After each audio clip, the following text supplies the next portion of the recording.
J'étudierai plus particulièrement cet éveil chez les Noirs antillais. Il y a certainement quelque chose de changé dans leurs attitudes vis-à-vis des questions de race. Il y a à peine quelques années, on pourrait même dire quelques mois, certains sujets étaient tabous à la Martinique. Malheur à qui osait y toucher. On ne pouvait parler d'esclavage ni proclamer sa fierté d'être descendante de Noirs africains sans faire figure d'exalté ou tout au moins d'original. Les parleuses. Toute ma colère était dans l'air, refusant d'atteindre mon humeur. Une sensibilité profonde, une fantaisie, un élan vital. Qu'attendez-vous? Que je hurle? Que je tape? Comme un animal sauvage à tourner, vénère, autour du pâté de maison comme un fauve en cage. Moi, la colère me fatigue, m'épuise, m'abat. Elle me rend triste. Le matrimoine littéraire. J'attends la houle au creux de ma poitrine. Dans toutes mes peurs, je peux baigner, chercher le sens de l'histoire abîmée. J'étais, je suis, et je serai toujours une personne marginalisée. Bonjour à toutes, bonjour à tous. Nous sommes le 20 juillet, nous sommes au point éphémère. C'est la 4e séance des Parleuses. Elle est dédiée à Paulette Nardal. Nous venons de traverser un atelier d'écriture et un atelier d'arpentage. Je suis avec Kémis qui va nous faire traverser l'œuvre de Paulette Nardal. Kémis, tu as la vingtaine.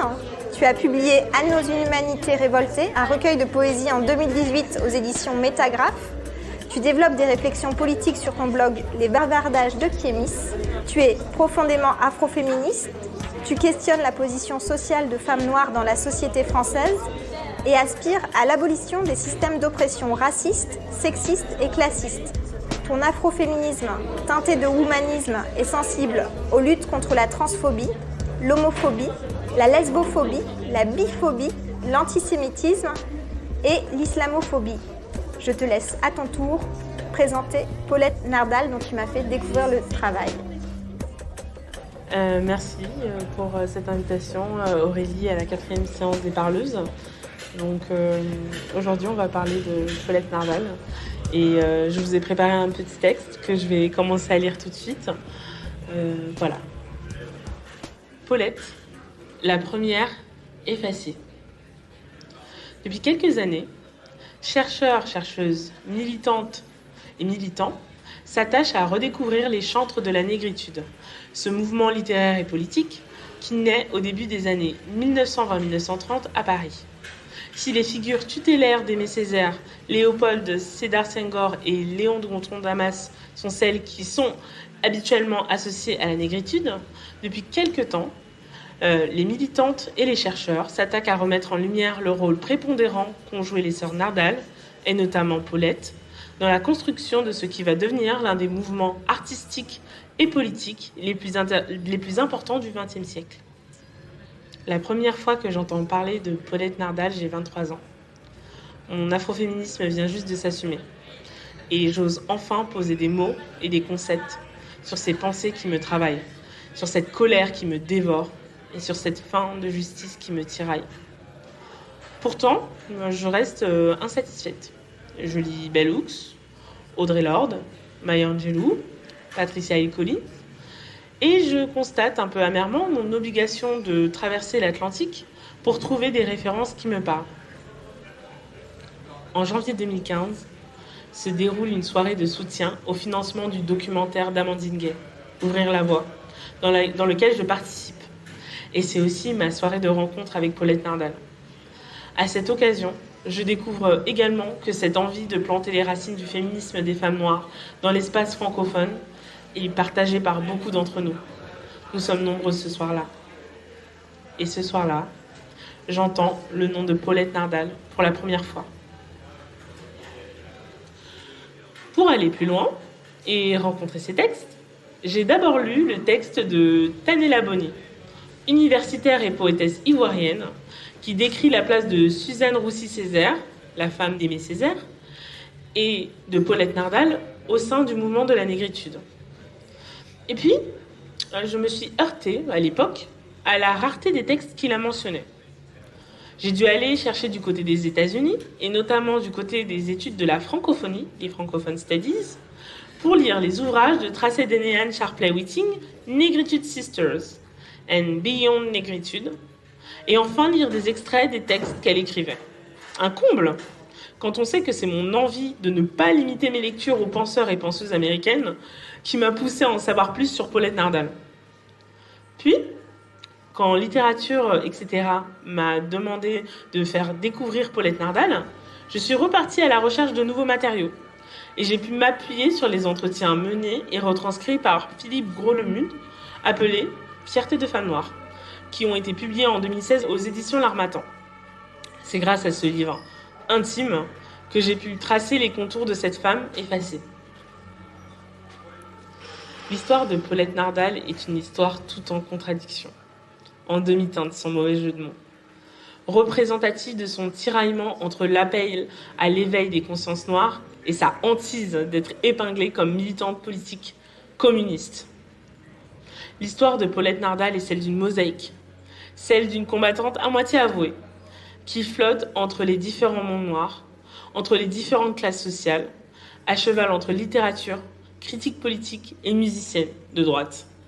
L'histoire de Paulette Nardal est un zigzag entre éducation conventionnelle et mauvais esprit revendicateur. Paulette Nardal est née le 12 octobre 1896 à François en Martinique. Elle fut l'aînée de 7 sœurs et grandit au sein d'une famille appartenant à la petite bourgeoisie antillaise. En effet, le père de Paulette Nardal, Paul Nardal, fut le premier homme noir à obtenir une bourse pour étudier à l'école d'art et métiers. Il devint le premier ingénieur noir du département des travaux publics en Martinique et il décrocha la Légion d'honneur et reçut une lettre de Victor Schœlcher, le fameux, sous-secrétaire à la marine et député de Martinique, qui a notamment permis la mise en place du décret pour l'abolition de l'esclavage en 1848. Sa mère, Louise Achille Nardal, fut quant à elle professeure des écoles et créa l'une des premières sociétés de femmes martiniquaises en 1901, la Société Saint-Louis des Dames. Dans ses mémoires, Paulette parle de sa mère comme une femme très chrétienne qu'elle aurait aimé voir porter la Légion d'honneur, en vain. Paulette Nardal vit dans une famille qui adore la musique et la danse. Elle a elle-même appris le violon à 5 ans, comme tout enfant né dans la bonne société de Martinique, c'est-à-dire l'élite de l'île. La Martinique est une société très coloniale, où la couleur de peau et la classe sociale sont souvent mêlées, suite à l'esclavage, évidemment. Au sommet dominent les béquets, les blancs descendants de propriétaires de personnes esclavagisées, qui gardent la mainmise sur les richesses. Et en bas de la hiérarchie sociale, les personnes les plus foncées de peau, souvent descendantes d'esclaves, composent les classes populaires. Entre ces deux extrêmes existe une myriade de classes, dont notamment la classe de la petite bourgeoisie, composée d'ingénieurs, de professeurs, dont fait partie la famille de Paulette Nardal. Après avoir appris l'anglais au cours d'un voyage en Jamaïque, comme son père, comme son cousin, premier agrégé d'anglais, elle fut l'une des premières. L'une des premières femmes noires françaises à venir étudier dans la prestigieuse université de la Sorbonne en 1920. Pendant 5 ans, elle se perd dans la littérature anglaise, américaine, anglo-saxonne, et elle s'attarde sur le travail de Harriet Beecher Stowe, autrice du roman La case de l'oncle Tom. Sur les bancs de la Sorbonne, Paulette Nardal assiste à la soutenance de thèse en histoire d'Anna Julia Cooper, qui s'intitule « L'attitude de la France sur la question de l'esclavage entre 1789 et 1848 ». Anna Julia Cooper devient, d'ailleurs, l'une des premières afro-américaines à obtenir un doctorat et la première femme noire à obtenir un doctorat en histoire à la Sorbonne. Paulette Nardal, première, effacée. À travers ses recherches sur l'écrivaine Stowe, la jeune Nardal tombe vite sur des auteurs de la Harlem Renaissance, ce mouvement artistique, politique, culturel, célébrant le renouveau de la culture afro-américaine avec des penseurs comme le sociologue Webb Dubois, des activistes comme Marcus Garvey ou l'écrivaine Zora Neale Hurston. Elle demande ainsi à traduire les textes de Alain Locke, écrivain et mécène de la Harlem Renaissance, et s'intéresse de plus en plus au mouvement noir d'émancipation américaine. L'arrivée de Nardal à Paris en 1920 coïncide aussi avec une agitation et un renouveau dans les mouvements noirs francophones et notamment parisiens. En effet, Un an auparavant, le 2e congrès panafricain s'est tenu à Paris, avec succès, grâce à l'appui du député sénégalais Blaise Diagne, et avec l'émergence d'une pensée anticolonialiste au sein de la capitale. La Première Guerre mondiale vient de finir, et des soldats coloniaux sont encore sur le territoire français. Et l'un d'eux, Lamine Senghor, est très critique de la politique coloniale française et de la situation du racisme en France.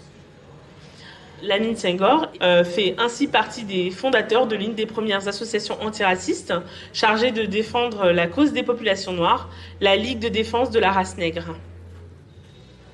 Au même moment, la création de revues axées sur les questions des afrodescendants et afrodescendantes explose, avec notamment La Voix des nègres, Le Cri des nègres, Les Continents et La Dépêche africaine.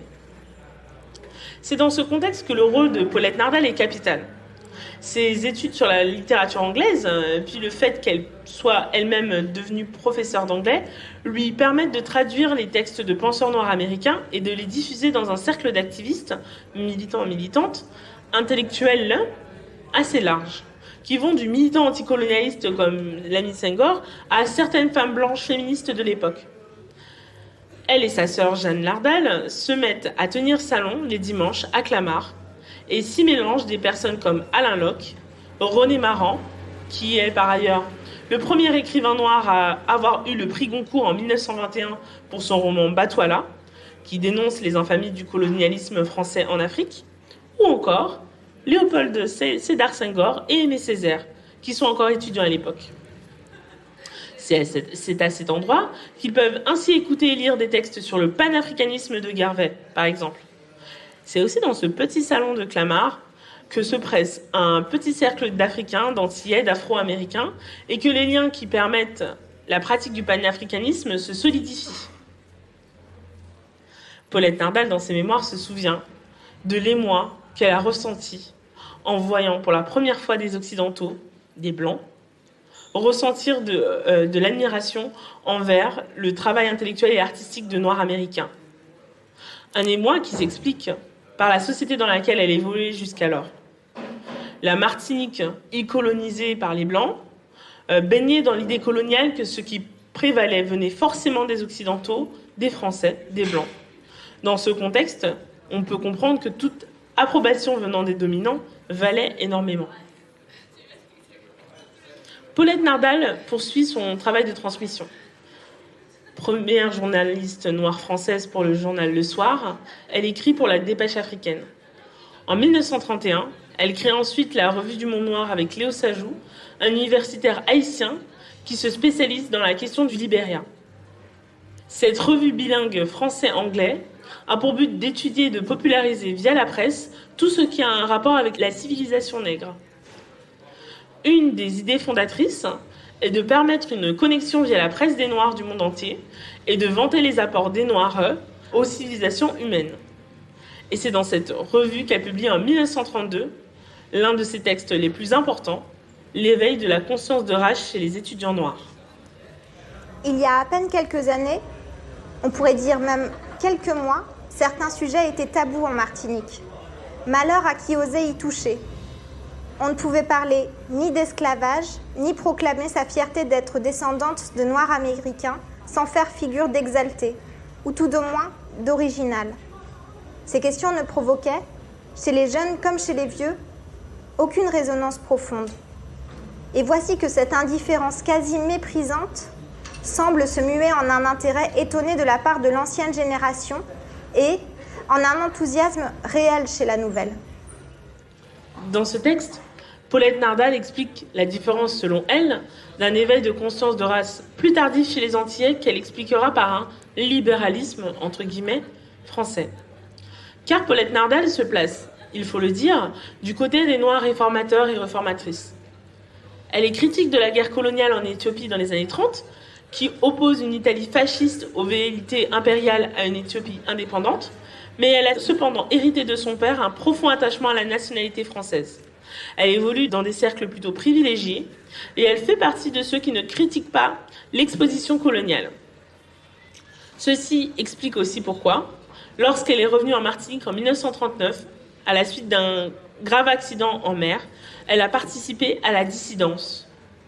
Ce mouvement de la résistance antillaise, dont ont fait partie Suzanne Roussy-Césaire et son époux Aimé Césaire, a soutenu la résistance menée par Charles de Gaulle en apprenant aux jeunes Antillais qui voulaient rejoindre Londres à parler anglais.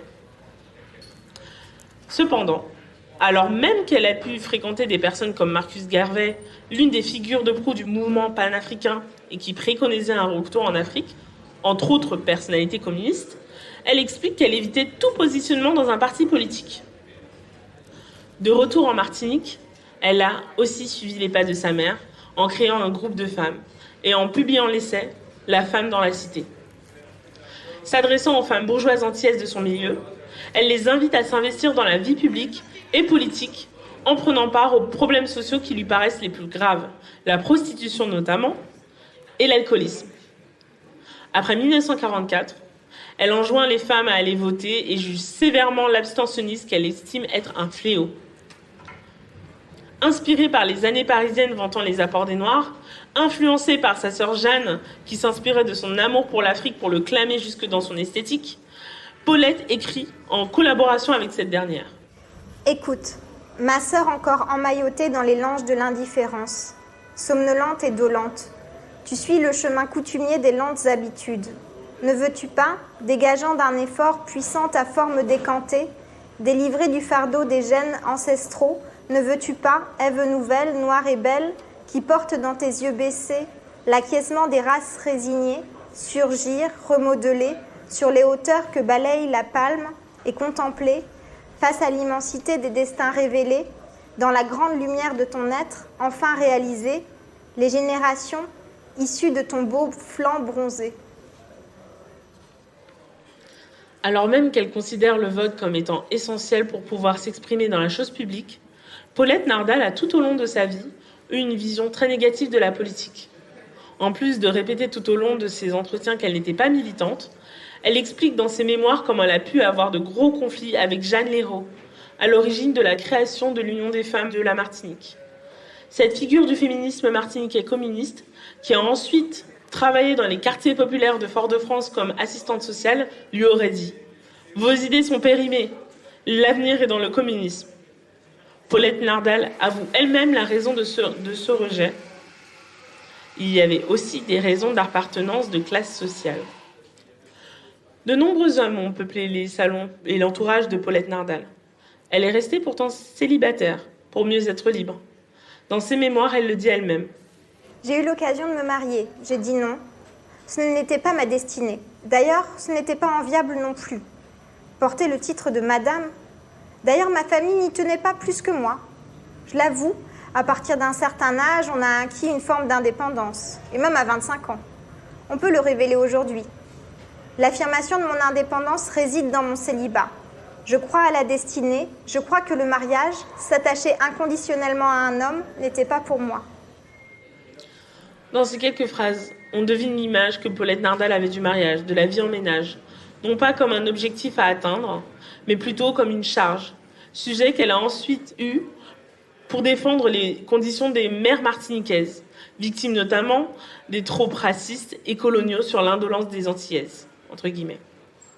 Dès le début des années 50, elle a en effet élaboré de nombreux sondages visant à recueillir leurs voix et leurs revendications concernant notamment l'ouverture de nombreuses crèches et la lutte contre les violences conjugales.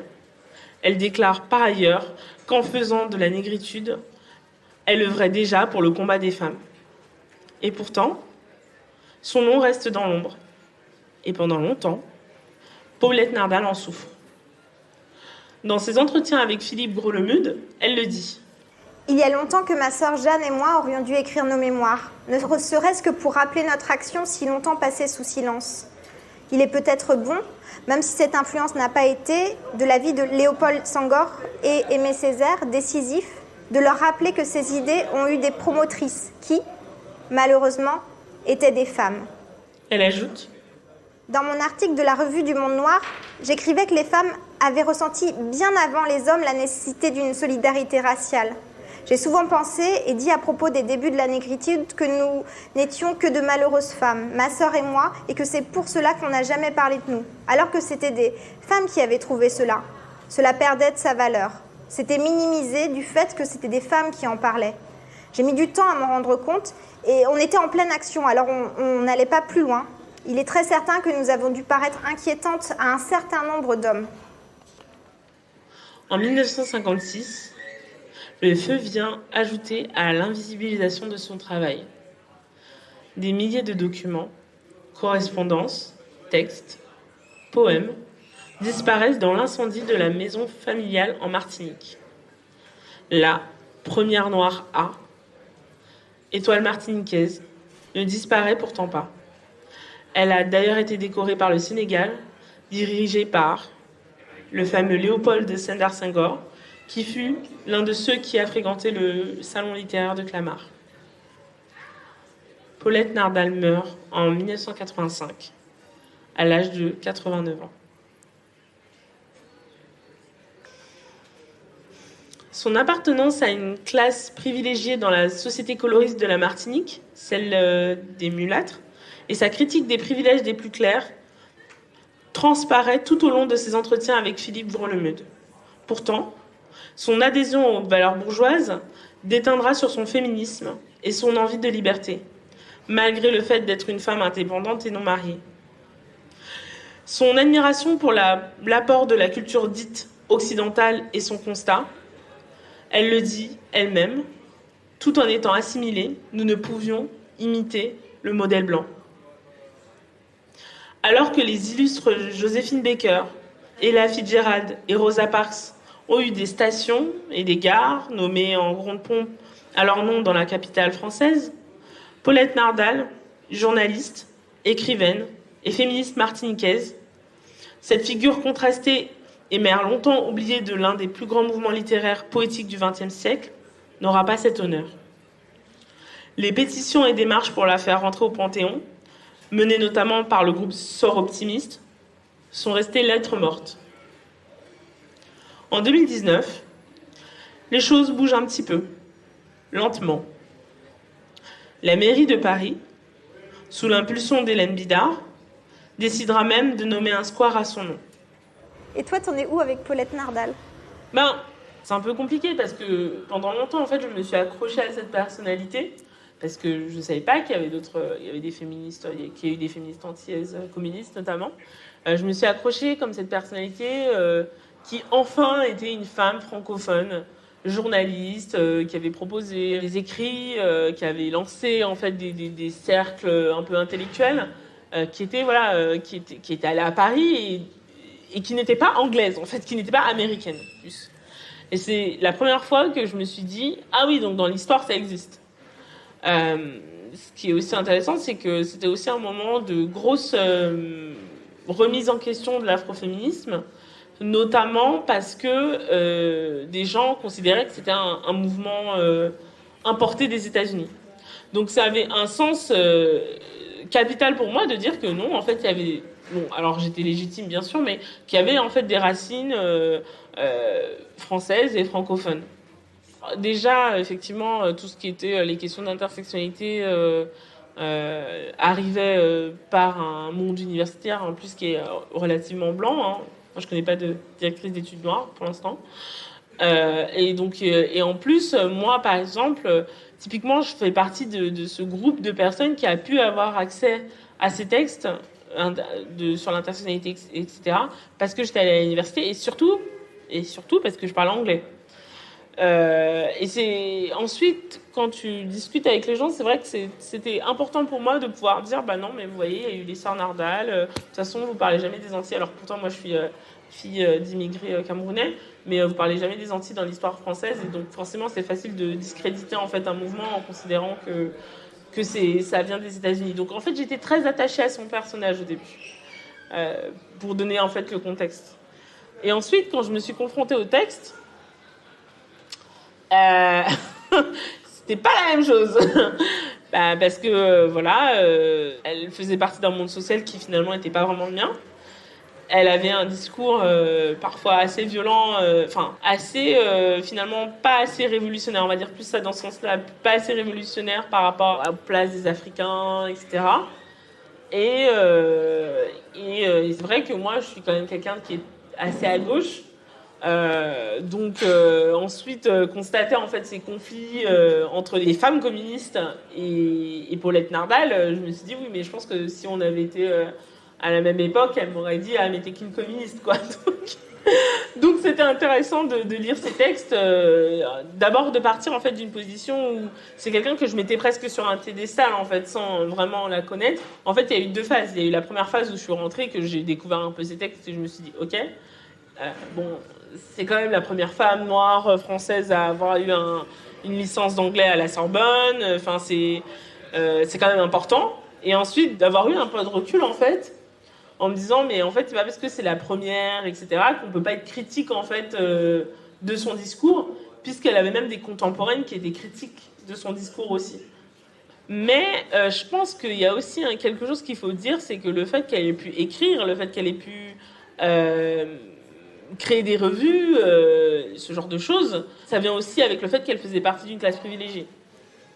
Écrire, ça nécessite du temps, mais ça, c'est pas propre au féminisme noir, hein, c'est aussi, je pense que c'est plus un phénomène de classe, en fait. Je pense que même parmi les personnes blanches, c'est pareil, les gens qui écrivent le plus, c'est pas les plus pauvres, en fait, ou les plus précaires. Et puis, elle, derrière, ses textes ont même si c'était bourgeois, ses textes ont disparu à cause de l'incendie.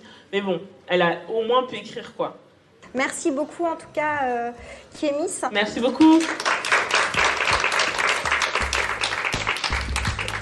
C'était Les Parleuses, un podcast itinérant imaginé par Littérature, etc.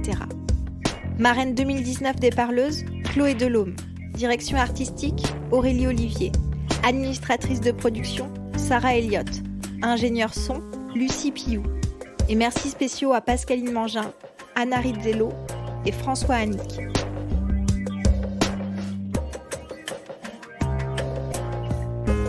Les Parleuses, un projet soutenu par la SOFIA, la DRAC Île-de-France, la région Île-de-France, la métropole européenne de Lille, la ville de Lille, Partir en livre organisé par le Centre national du livre et les 104 contributoristes de notre financement participatif.